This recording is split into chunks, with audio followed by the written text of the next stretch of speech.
au Polysécure, épisode dédié au PME. Je suis avec Emeline. Bonjour, heureuse de te retrouver. Oui. Oui. on se pile dessus.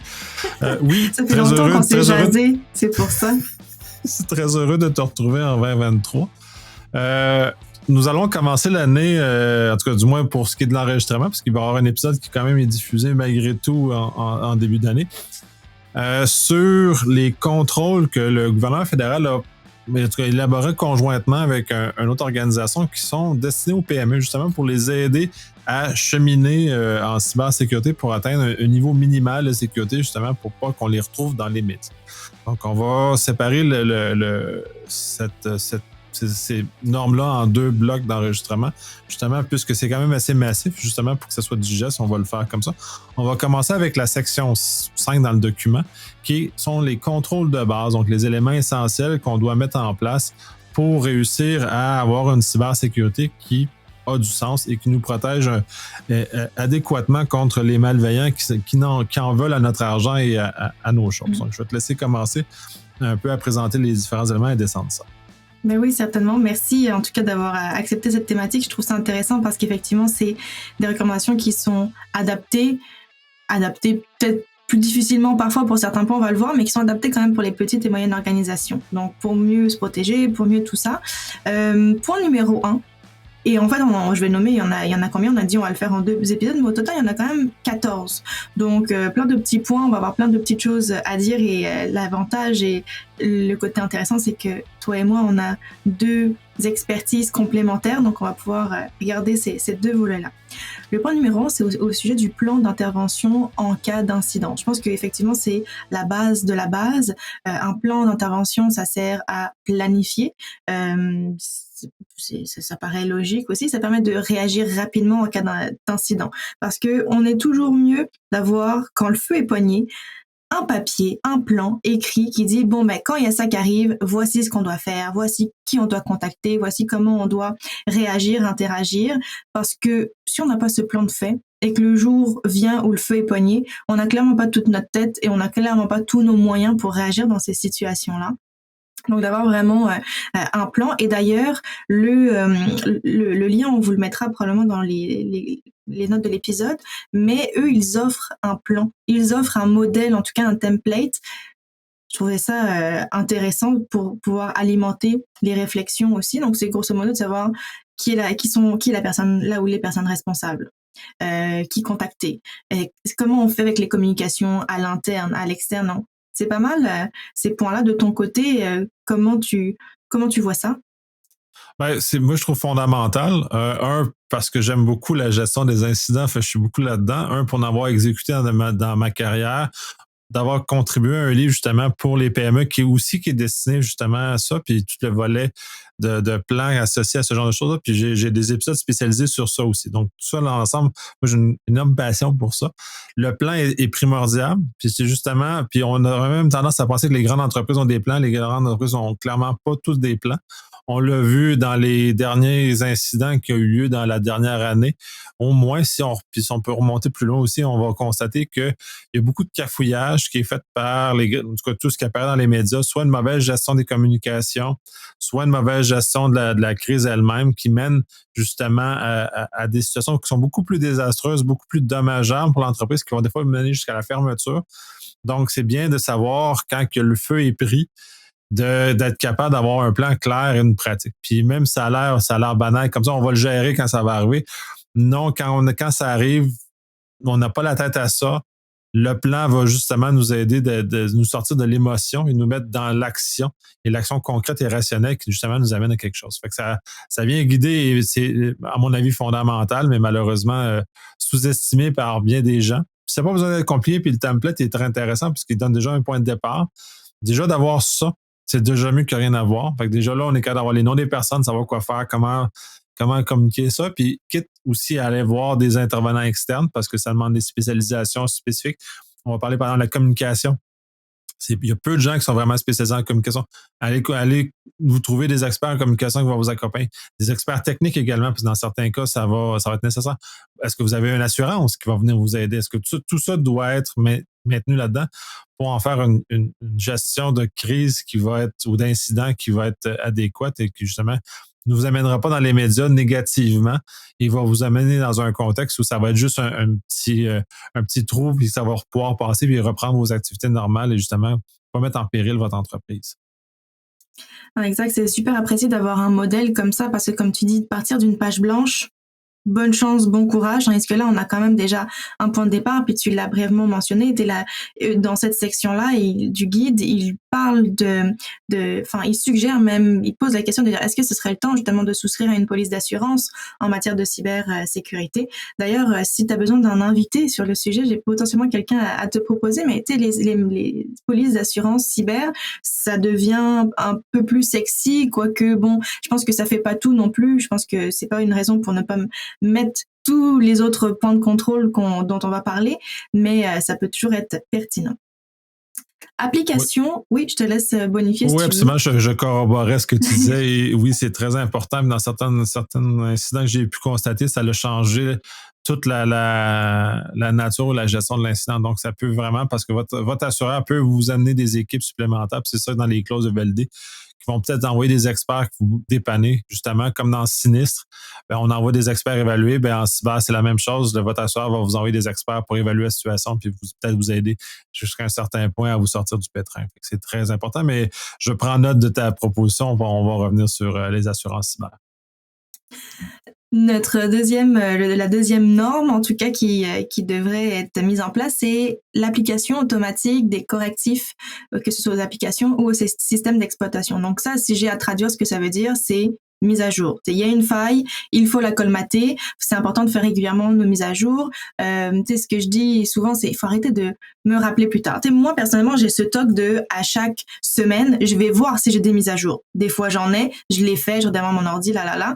Mais même si on n'a pas ce réflexe de toquer comme moi, d'aller vérifier aux semaines, du moment où notre ordi nous le propose, ça serait probablement important de le faire, éviter de rappeler plus tard. Et je le vois même encore il y a 2-3 jours, quelqu'un essayait de se connecter à mon lien Zoom. Finalement, ça fonctionnait pas. J'ai comme, est-ce que tu as vérifié si tu as des mises à jour? Et c'était ça. Elle avait une mise à jour qui devait apporter un correctif et ensuite elle a pu se joindre à la réunion. Donc, hyper important.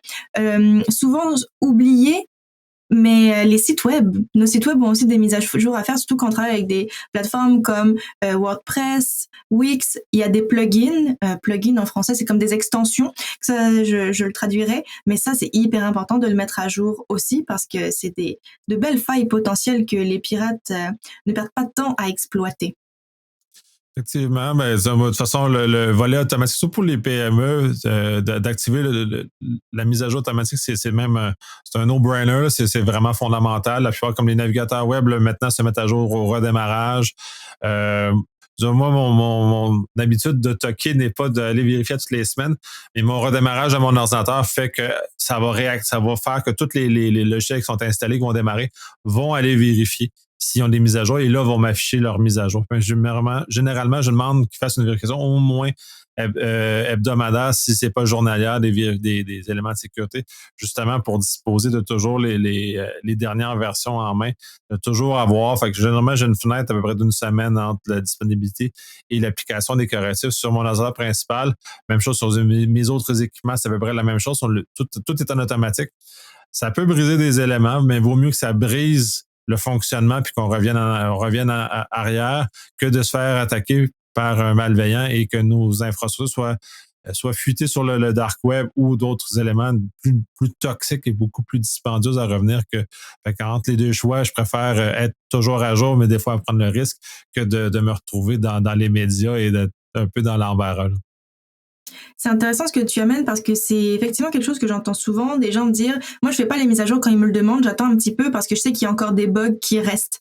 Mais comme tu dis, et ce que tu mentionnes, c'est fais-le quand même, quitte à ce que ça pète peut-être un petit peu, mais que tu sois quand même plus en sécurité que si tu l'avais pas fait nécessairement. Non, je suis totalement d'accord avec ce point-là aussi. Ensuite, on parle d'activer les logiciels de sécurité. Là, je veux nommer 3 choses. On va rentrer peut-être un petit peu plus dans le détail dans certaines. Eux, ce qu'ils nous disent, c'est d'activer les pare-feux, d'installer tout ce qui touche les antivirus, même sur Mac, n'est-ce pas? Les Mac peuvent avoir des virus aussi. C'est une légende urbaine de penser, je l'ai déjà fait la blague, mais mon papa, j'essaye de lui faire comprendre, mais il veut rien savoir. Il dit non, il n'y a pas de virus sur Mac. Mais bon. Et VPN. 3 notions sur lesquelles tu vas probablement vouloir rebondir aussi, mais antivirus, c'est indéniable. Puis il parle pas nécessairement des solutions. Puis là, je confonds toujours avec les sigles. Est-ce que c'est EDR ou je confonds toujours avec d'autres choses? Ouais, je confonds toujours avec d'autres choses. Sur les postes de travail, c'est un EDR.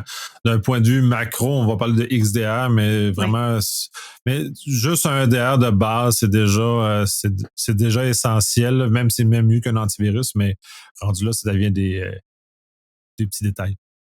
Ouais, ça, ils parlent pas nécessairement de cette distinction-là. Eux, ce qu'ils disent, c'est antivirus. Point antivirus, puis c'est déjà, effectivement. Est-ce que tu penses qu'il y a des gens et bon, je connais la réponse, hein, et je pose la question, je pense que même les gens qui nous écoutent la connaissent, et donc je vais éviter de la poser, parce que ça fait pas de sens de poser une question où tout le monde a la réponse. Ça, c'est moi et ma personnalité, mais il y a encore des gens aujourd'hui qui n'ont pas d'antivirus. Pour vrai, ça m'arrive de croiser des gens qui n'ont pas d'antivirus, et moi, ça me fait quand même capoter un petit peu. Et pareil, au niveau du VPN, on a, avec le Covid, en entreprise, on s'est fait pitcher des VPN. On nous a imposé un VPN, mais sans nécessairement nous accompagner sur à quoi ça sert, comment ça marche, c'est quoi l'impact si je ne l'utilise pas. Les gens, ce qu'ils voient, c'est quand j'utilise, ça ralentit mon ordi, c'est fatigant, je l'utilise pas. Si je suis pas obligée, ça amène donc des enjeux, mais ça serait considéré dans ces logiciels de sécurité parce que ça vient effectivement, c'est comme des petits ingrédients. La sécurité, c'est une recette entre guillemets. Je suis pas totalement d'accord avec moi-même quand je dis ça, mais c'est plusieurs recettes parce que ça dépend de notre personne, ça dépend de notre tolérance au risque, etc. Mais en tout cas, ces 3 logiciels-là font vraiment partie d'une recette gagnante déjà en partant. Oui, puis ça rajoute des composants. Faut le voir aussi comme plus un Jenga. C'est l'espèce de pyramide où on enlève des morceaux jusqu'à temps que ça s'écroule. Mais la sécurité, il faut le voir comme ça. Fait que si on enlève un morceau, si on a un morceau qui est manquant, on se retrouve dans une situation justement où on affaiblit l'ensemble des choses, ou un château de cartes aussi peut être vu comme ça, étant plus fragile naturellement. On enlève une carte, le château s'écroule. En sécurité, c'est pas tout à fait ça, mais chaque carte qu'on enlève vient réduire la qualité totale de la sécurité qu'on a. Fait que c'est l'addition qui donne l'état de sécurité. Donc, oui, puis même ça, j'aime bien ta remarque sur Mac, effectivement. Oui, les antivirus sont pas de la même nature, vont pas protéger les mêmes éléments, c'est sûr, parce que les attaquants n'utilisent pas les mêmes stratégies que sur PC. Mais ils utilisent des stratégies parce que les gens sur Mac ont aussi de l'argent comme les autres, sont aussi vulnérables et peuvent tomber dans les mêmes pièges. On a déjà discuté sur un autre podcast sur le fait qu'on peut tomber dans des pièges justement de phishing. Ben, sur Mac, on est aussi vulnérable parce qu'ils ont trouvé des logiciels qui justement vont créer les mêmes niveaux de dommages ou les mêmes extorsions associées avec si on trouve sur PC. Donc, un comme dans l'autre, on est aussi. Puis, je veux dire, en même temps, faire attention à ses limites. Tout le monde va finir par tomber dans un piège. Si le piège est bien tendu, quiconque va tomber dedans, là, ça c'est sûr. Donc, ces équipements techniques-là viennent nous rajouter une mesure, une ceinture et des bretelles, comme on aime dire, justement pour s'assurer que si on tombe dans le piège, au moins on a quelque chose qui va nous rattraper, qui va nous éviter de vivre le plein désastre d'être tombé dans le piège. Puis j'ai envie d'ajouter une réflexion par rapport aux antivirus qu'on parlait. Attention par contre aux antivirus sur mobile. Parce que si on paye pour une solution antivirus puis qu'on a le droit de linker d'autres appareils, j'ai aucun enjeu. Mais si vous êtes tenté d'installer un antivirus gratuit sur votre cell, mauvaise idée parce qu'il y a de fortes chances que ce soit un logiciel malveillant à lui tout seul en soi. Donc faire hyper attention aux logiciels qu'on télécharge et là on va reparler des appareils mobiles un peu plus tard, mais attention aux antivirus gratuits sur téléphone mobile parce que en général, la gratuité est dangereuse aussi, là, même au-delà du téléphone mobile. Puis, juste on va peut-être un peu éventer l'autre, mais sur iPhone, il n'existe pas d'antivirus, point barre. Fait que ça, c'est si vous en avez un que vous êtes poussé, ça n'existe pas. Ça n'existe que pour Android, de façon que la façon que les systèmes sont configurés, un ne permet, l'autre ne le permet pas. Donc, déjà là, si vous avez sur iPhone, c'est que vous êtes en train de vous faire avoir. Puis sur Android, ben là, il y a une panoplie de choses, mais on en reparlera dans la section qui est dédiée à ça. Ensuite, on parle de configuration des appareils pour assurer leur sécurité. Par là, on entend plusieurs petites choses et on entend plusieurs types d'appareils aussi. Et je vais vouloir faire certaines distinctions. Mais impératif de paramétrer des mots de passe pour la sortie de veille sur nos appareils. Ça veut dire que c'est pas n'importe qui a accès à mon ordi, qui peut rentrer dans mes choses et voir mes fichiers, mes dossiers. Il y a un mot de passe, que ce soit un mot de passe, donc un NIP, que ce soit peut-être de la reconnaissance faciale, que ce soit de l'empreinte digitale. On rentre tout ça dans la même catégorie. Hyper important.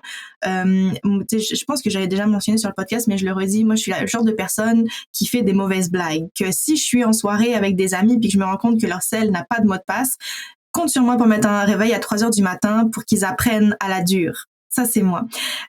Il mentionne aussi dans les recommandations de ne pas utiliser les sessions administrateurs de l'appareil pour travailler. Ça aussi, c'est quelque chose que je mets aussi beaucoup de l'avant parce que quand on est connecté sur notre session admin, et ça, c'est beaucoup plus pour Windows, mais on est le boss de notre ordi. Donc, on est le boss de notre ordi, on peut télécharger ce qu'on veut sur notre ordi et ultimement, c'est nous le boss. Fine. Mais si un jour, on a téléchargé un petit truc puis qu'on a un petit logiciel espion, on a quelqu'un qui se de ce qu'on fait, ben lui aussi, il est le boss de notre ordi finalement. Donc, devenir cloisonné en ayant une session admin, mais en utilisant une session utilisateur, à ce moment-là, si je veux télécharger quelque chose, ça va me demander mon mot de passe admin, mais c'est moi le boss, c'est moi l'admin, je connais mon mot de passe. Chose que si le fraudeur ou le pirate informatique est sur mon système, n'a pas le mot de passe, ne pourra pas aller plus loin. Est-ce que tu vois d'autres choses? Oui. Non, je trouve ça important le volet admin parce que c'est vrai que c'est un stigmate de Windows parce qu'historiquement sur Windows, c'était comme ça qu'on fonctionnait.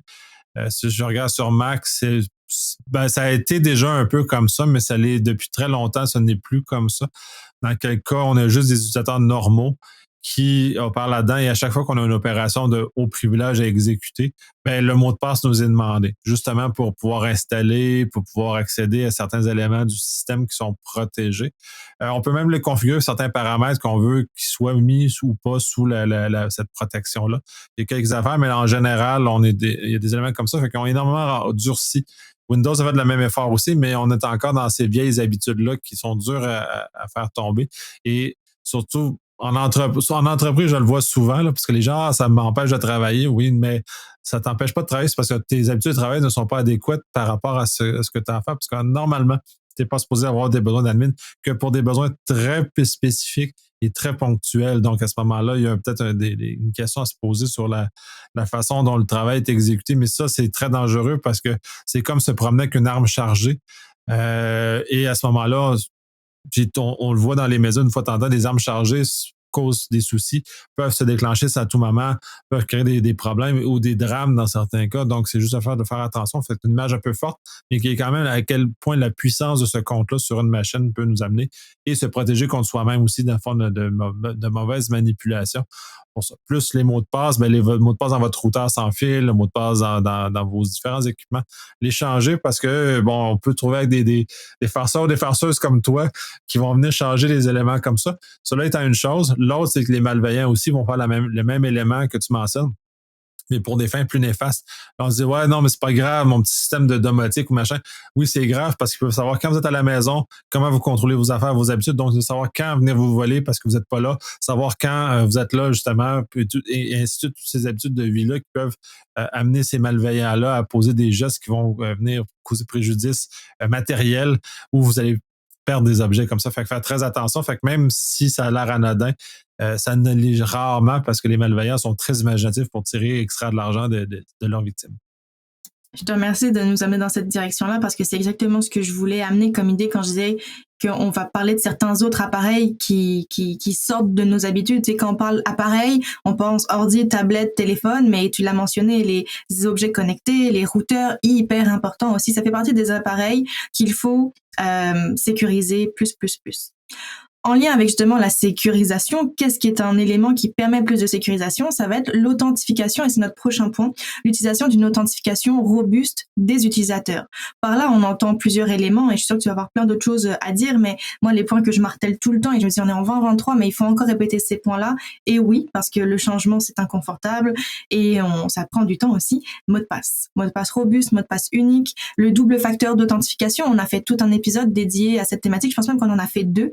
Donc, allez réécouter ces épisodes-là, mais il faut mettre ces balises-là, c'est le strict minimum. Et au-delà de ça, il faut penser aussi à sensibiliser nos équipes. À sensibiliser nos équipes, on fait ça comment? Ben, faut leur donner un cadre. On peut pas juste leur dire, tu sais, les laisser un peu à eux-mêmes. Non, il faut les accompagner. Il faut une politique qui vient encadrer les bonnes pratiques. Pour nous, un mot de passe robuste, c'est quoi? À quelle fréquence on change les mots de passe? Quel gestionnaire on utilise si on en utilise un? Le double facteur, lequel est-ce qu'on priorise? Il y a tout cet aspect-là aussi, puis on en parlait de dire le double facteur sur des appareils personnels versus professionnels, et on va y revenir un peu plus tard à ces distinctions-là, mais ça englobe tout ça, l'authentification robuste des utilisateurs. Oui, ben c'est ça ce qu'on voit maintenant. Ce que moi j'ai vu d'arriver avec le confinement, c'est que le déploiement massif de des plateformes infonuagiques nous a amené aussi le déploiement massif du deuxième facteur d'authentification, du multifacteur, tout dépendant des organisations, justement, qui ont déployé ces éléments-là, un par des éléments normatifs ou par une saine gestion de ce qui est associé. Donc, ça a amené les gens à être confrontés à cette nouvelle approche-là de façon massive qu'on a vu en grande entreprise. Justement, en PME, c'est plus rare, c'est plus inconfortable, comme tu mentionnes, où on a de la misère à faire ça, mais ça devient essentiel parce que le mot de passe par lui-même n'est pas une mesure suffisante pour protéger, surtout les actifs exposés. Parce que beaucoup de monde vont en info nuagique, ah oui, c'est le fun, c'est souple, ça va bien, on peut le faire n'importe où. Ben, incidemment, les malveillants ont aussi le même genre d'accès. Donc, c'est important que vos systèmes, surtout infonuagiques, soient protégés par du deuxième facteur dans l'ensemble, même pour les utilisateurs normaux, même pour tout, justement, pour éviter que ces comptes-là soient volés. Parce que les mots de passe se retrouvent inévitablement dans une fuite de données et les bretelles à la ceinture sont justement le deuxième facteur qui viennent nous amener. L'usage d'un mot de passe unique, oui, ça demande quand même un certain effort au niveau des utilisateurs. Ça, il y a plusieurs écoles de pensée. Moi, je suis de celle des gestionnaires de mots de passe, avec mot de passe complexe mot de passe unique et complexe mis dans une voûte. Les voûtes ont été mises à mal avec les annonces dans le début 2023, donc ont été mis à mal avec ce qui se passe avec l'ASPAS. Cela étant, c'est une histoire malheureuse de ce côté-là, mais ça ne veut pas dire que les autres là, ont le même problème. Et justement, les autres ont des protections qui sont heureusement meilleures que ce que l'ASPAS peut offrir. Mais cela étant dit, je suis de cette école-là de justement utiliser une voûte, utiliser le deuxième facteur quand vous pouvez, jeton physique si vous êtes capable, puis en entreprise, même les PME, vous devez faire ce genre d'éléments-là parce que ça va justement vous sauver bien des problèmes parce que des fois, vous avez décidé de transférer votre système comptable en infonuagique, vous décidez ou même vous avez sur le site, mais vous êtes mal protégé. Mais venir rentrer dans votre système comptable, c'est la fin de l'univers. Il y a toute la liste de vos clients, les fournisseurs. Ils peuvent même réussir à facilement créer des fausses factures ou des faux transferts. Donc, c'est le nerf de la guerre à ce moment-là qui va justement toucher. Et le deuxième facteur va vous empêcher ou vous bloquer cette tentative-là, ou quitte à ce que même ça va te rendre visible dans certains cas, comme si on regarde ce qui est avec Office 365, par exemple, quand on est du modèle push, quand on reçoit un push et on n'était pas devant notre ordinateur, on peut soupçonner le fait que notre mot de passe a été compromis. Parce que le push est fait qu'une fois que le mot de passe a été saisi, donc quelqu'un ne connaît notre mot de passe à ce moment-là. Donc, c'est d'évaluer ces éléments-là justement comme des petits avertissements qu'on peut utiliser pour nous aider à mieux se protéger. Puis tu mentionnes un point important qu'on va reparler dans le deuxième épisode, mais c'est en lien avec justement les fournisseurs externes, dont l'info nuagique, dont tu prenais l'exemple du système comptable qu'on veut mettre dans le cloud. Mais ça amène aussi certains enjeux et souvent les entreprises vont se fier au système de sécurité de la plateforme. Donc dire bon, ils assurent notre sécurité, on les paye pour ça. Oui, mais il faut aussi les aider à maintenir le système en sécurité. Et là, ce que je vois aussi, je fais une parenthèse loi 25, mais ce que je vois de plus en plus avec ces fournisseurs externes-là, c'est que les entreprises ont l'impression que c'est pas leur responsabilité de protéger leurs renseignements personnels parce qu'ils font affaire avec des tiers. Parce que justement, je travaille avec, exemple, Go Rendez-vous, qui est une plateforme pour prendre rendez-vous et donc qui a les données des clients dans le domaine médical. Parce que je fais affaire avec tel logiciel de comptabilité. Est-ce que c'est pas leur responsabilité de protéger mes données? Ultimement, c'est mes données, donc j'en suis aussi en première ligne responsable. Ça, c'est beaucoup quelque chose que j'entends. Et en lien avec on va en reparler donc à l'épisode 2 un peu plus dans le cloud de ces choses-là, mais là, sauvegarde. On reste dans les données, mais au niveau des sauvegardes et le chiffrement des données, il y a des petites choses à dire aussi et on a quelques normes qui existent. Entre autres, quand on parle de sauvegarde, on a déjà probablement mentionné dans l'épisode, pas l'épisode, mais dans un épisode justement, la règle du 3-2-1. possibilité d'avoir 3 sauvegardes sur 2 supports différents, dont une sauvegarde qui serait à l'extérieur du bureau. C'est des recommandations de base, c'est des recommandations qu'il faut mettre en place, c'est des recommandations aussi qu'on peut automatiser. Il existe des solutions aujourd'hui qui nous permettent d'éviter d'avoir à faire ça avec notre disque dur externe tous les vendredis, puis de le faire manuellement et d'oublier parce que ça nous fatigue ou parce qu'on oublie. Il y a des choses de façon plus automatique qui peuvent exister en lien avec ça. Pareil pour le chiffrement, il y a des choses qui existent. Et si je reprends mon exemple du disque dur externe, ça peut être rien qu'un disque dur externe qui est, lui, de base barré par un mot de passe. On a déjà une couche de protection supplémentaire. Donc, sauvegarde, déjà, c'est la base de la base. C'est de dire, et ça, c'est quelque chose que j'entends souvent, mais j'en ai une sauvegarde sur le cloud. Oui, mais qu'est-ce qui arrive s'il existe? Il arrive quelque chose à cette seule copie de ta donnée. Il peut arriver quelque chose à ta copie de données et t'as juste celle-là. Qu'est-ce qui arrive? Tu peux plus travailler. Donc, déjà, de base, avoir plusieurs copies de nos données, ça permet de continuer de travailler si jamais il arrive quelque chose, mais au-delà de ça, de la protéger adéquatement, ben, ça permet d'éviter les accès non autorisés, ce genre de choses. Mais ça, c'est un gros morceau, les sauvegardes. Je trouve que c'est douloureux pour plusieurs. Quel constat tu fais, toi, par rapport à ça? C'est un autre élément qui est méconnu, surtout pour les PME, justement, qui ne mesurent pas à quel point c'est important d'avoir une sauvegarde et que nous sommes responsables de cette sauvegarde-là ou de la configurer. On a le cas d'OVH, par exemple, qui va faire école. C'est-à-dire que c'est un fournisseur infonuagique où les clients avaient présumé qu'il y avait une copie de sauvegarde qui avait été faite par OVH. Et la réponse est non, parce que si tu regardes dans le contrat que ces gens-là avaient pris, il n'y avait pas de sauvegarde incluse. Donc, à ce moment-là, il y a eu une fausse présomption. Donc, à ce moment-là, on essaie de balayer ailleurs le problème. Donc, ce qui est arrivé ensuite, comme ces gens-là n'avaient pas de sauvegarde de leurs données et qu'ils ont perdu, puis tu sais, c'est pas le but, c'est pas de stigmatiser spécifiquement OVH, parce qu'on peut avoir un feu dans notre entreprise, puis nos serveurs brûlent. On peut avoir exactement les mêmes éléments que OVH a subi. Et si on n'a pas de sauvegarde hors site, ben on se retrouve dans la même situation que toutes les petites PME qui se sont retrouvées avec plus de données, plus de serveurs, plus rien.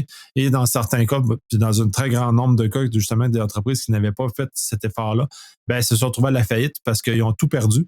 Puis généralement, là, on se rend compte à quel point l'informatique est essentielle au fonctionnement de nos entreprises maintenant, de par le fonctionnement des comptes clients, les comptes fournisseurs, les procédés, les données qui sont associées avec ce genre de choses-là nous permettent justement de nous différencier. Et c'est là qu'on se rend compte à quel point on est très dépendant de ces éléments-là et c'est mal perçu justement cette dépendance-là. Donc, du moment que la dépendance est comprise, c'est sûr qu'on a une copie de sauvegarde justement pour être capable de, au moins dans un cas sur hors site, c'est sûr le 3-2-1 est optimal, souhaitable d'ailleurs, d'arriver à cet état-là, mais de le faire comme ça. Puis l'autre pendant, mais c'est vraiment de ces sauvegardes-là, parce que les sauvegardes sont en dehors de notre périmètre normal. Et c'est normal, et c'est très essentiel de les chiffrer, parce que si quelqu'un met la main sur ces données-là dans un site de sauvegarde distant, que ce soit infonuagique ou dans un local distant ou peu importe où on stocke nos sauvegardes, ben, cette personne-là a l'ensemble de notre entreprise entre les mains. Et au même titre que si on parle des données, si ces données se retrouvent dans les mains d'un malveillant ou même d'un compétiteur, dans ce contexte-ci, ça peut venir nous causer un préjudice grave à notre entreprise, donc justement nous amener à la faillite ou à des situations beaucoup plus difficiles financièrement qui vont justement un potentiel de mettre en péril notre entreprise qu'on a en général, mais beaucoup d'énergie à essayer de construire, puis de voir ça s'envoler en fumée comme ça, c'est très triste. Pour des choses, dans ce cas-ci, qui sont assez faciles à mettre en place, peu dispendieuse en général, mais ça demande un petit peu d'effort à le faire, justement pour nous assurer que s'il y a un pépin, ben on se retrouve pas dans le pétrin. Puis aussi, la fuite des données, loi 25, tu l'as mentionné tantôt, si on met la main sur nos sauvegardes, si quelqu'un d'autre, un tiers met la main sur nos sauvegardes, ce qu'on a vu dans le cas de l'ASPAS, par exemple, ben cette personne-là a accès essentiellement au contenu, s'ils ne sont pas chiffrés. Mais là, on est dans un instant de confidentialité. Donc, en plus d'avoir la tristesse d'avoir perdu nos données, ben on a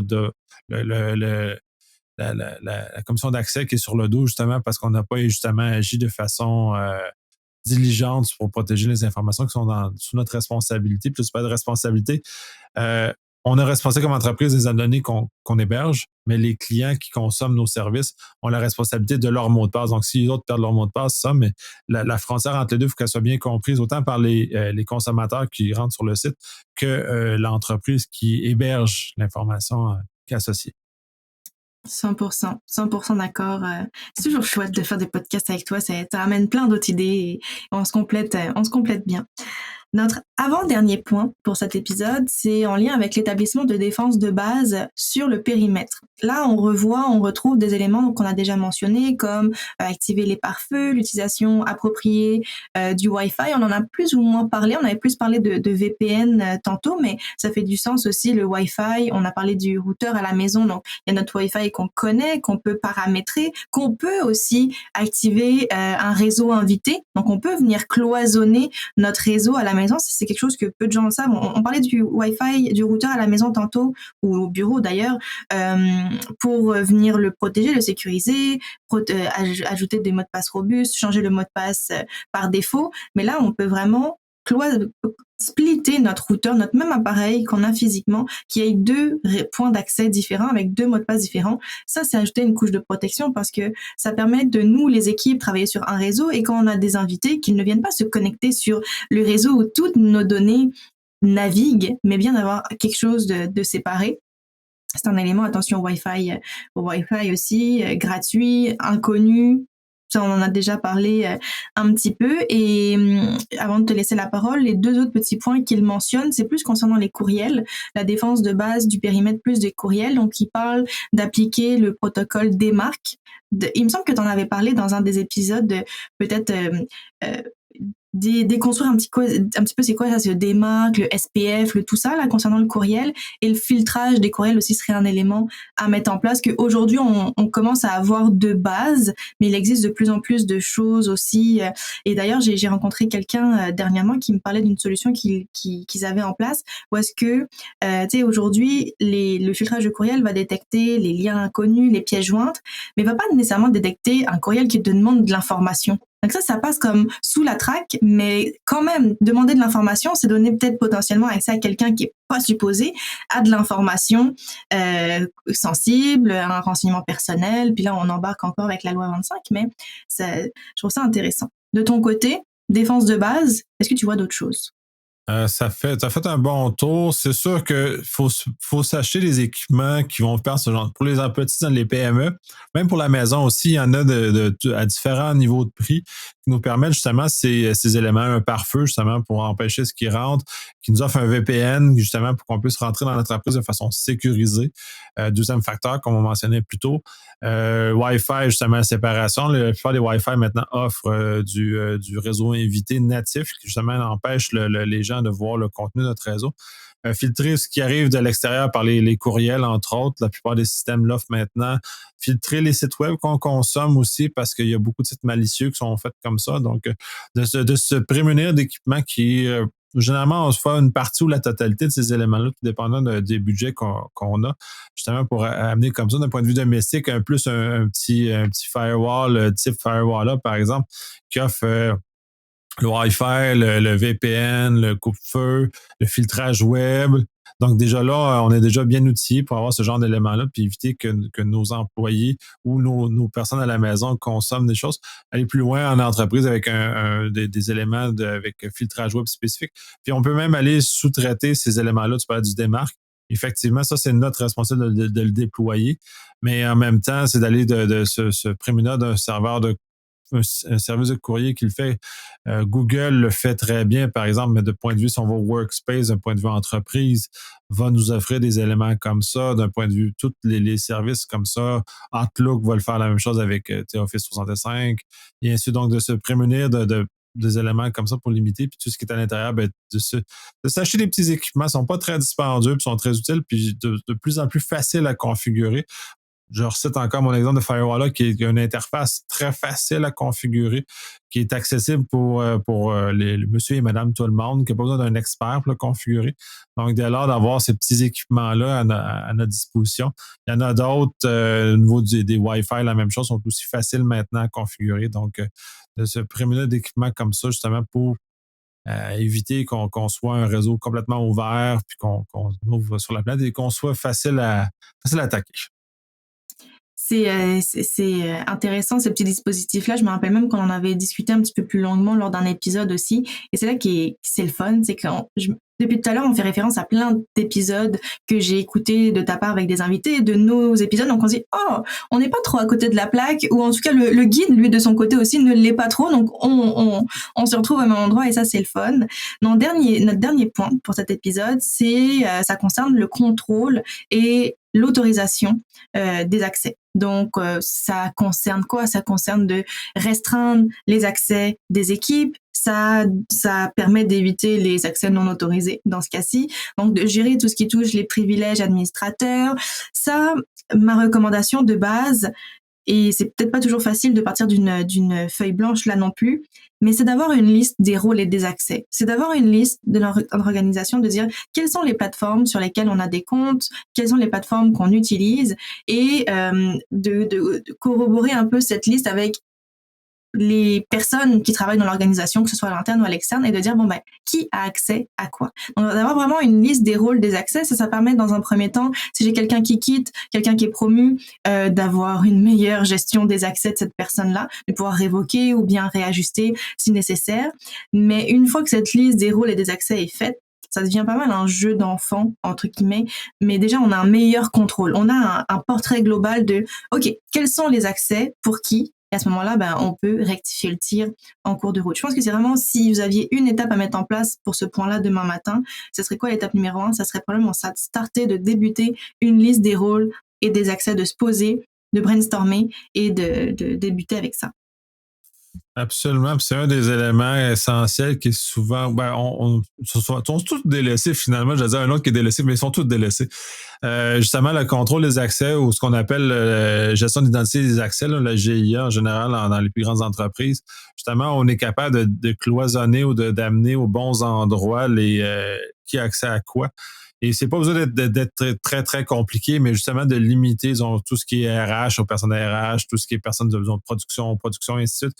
Justement, pour cloisonner, ça a l'avantage de limiter à l'intérieur de l'entreprise, déjà, c'est une chose. Le second élément, le second bénéfice à ça, c'est que si on est attaqué, le compte qui est pris qui a été utilisé pour faire l'attaque, ben, il va se retrouver lui aussi à être à portée limitée.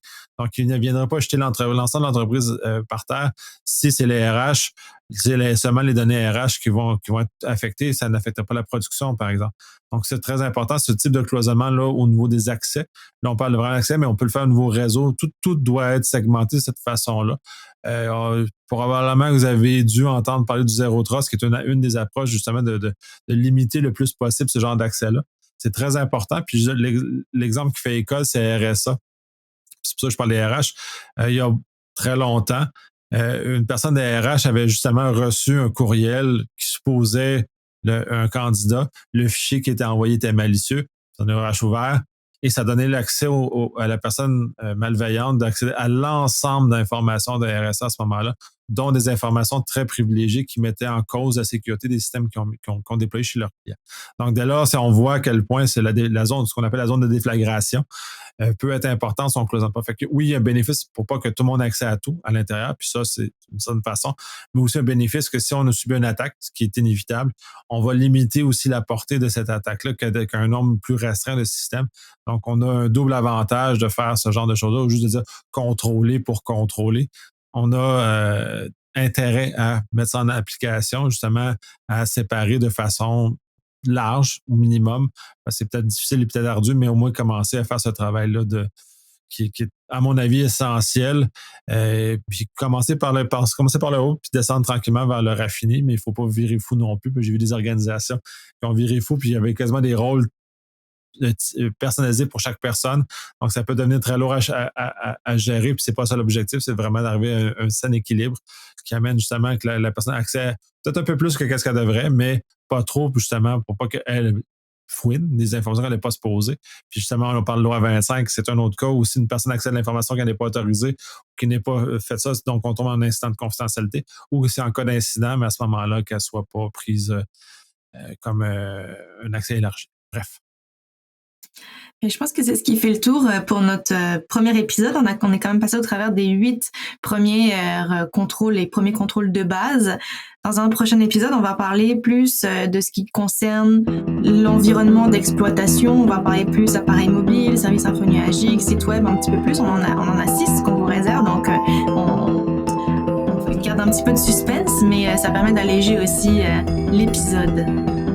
Oui, merci beaucoup. Puis on se voit dans le 2e épisode. À bientôt.